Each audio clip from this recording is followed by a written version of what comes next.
Bison may be important engineers of the prairie, but what could transform this into this?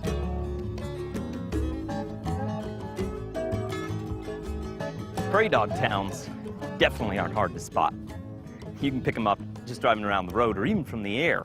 It's because they look a lot different than the surrounding landscape. One of the first things you notice about any prairie dog town are the mounds. That elevated mound provides them with a lookout. Prairie dogs are absolutely the ultimate in obsessive lawn keepers. They come out onto the prairie and chew off any bit of the vegetation that's over 6-8 inches tall. And that's so they can see out, so they can watch for predators.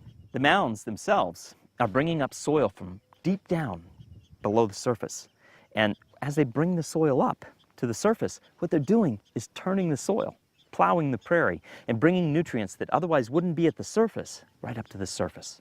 As the town shifts, the nutrients from deep within the soil will be cycled all around this prairie. But if you haven't figured it out by now, it also ain't too hard to figure out where a prairie dog mound is, because have a look at the beauty that's everywhere around me right now.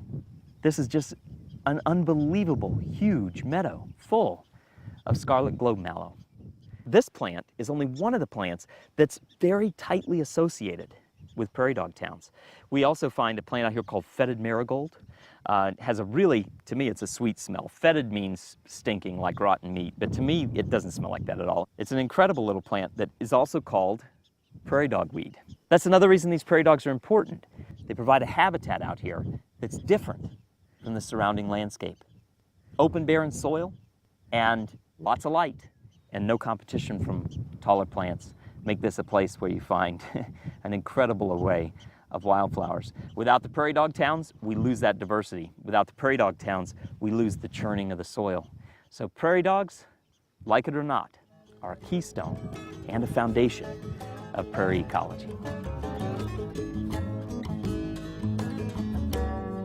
Just like the bison, when they graze the grass and fertilize the prairie, they also increase the nitrogen. That's why bison like to eat here, and also why pronghorn are often in town.